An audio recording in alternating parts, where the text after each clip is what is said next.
Bakit kailangan mong gumamit ng Shinong Rice Mill Machine? Dahil ang Shinong Rice Mill Machine ay new technology at affordable.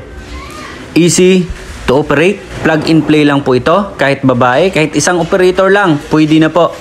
Mabilis siyang i-operate. At ang mga spare parts nito ay always available na po dito sa Pilipinas. At ang kagandahan dito, di kuryente lang.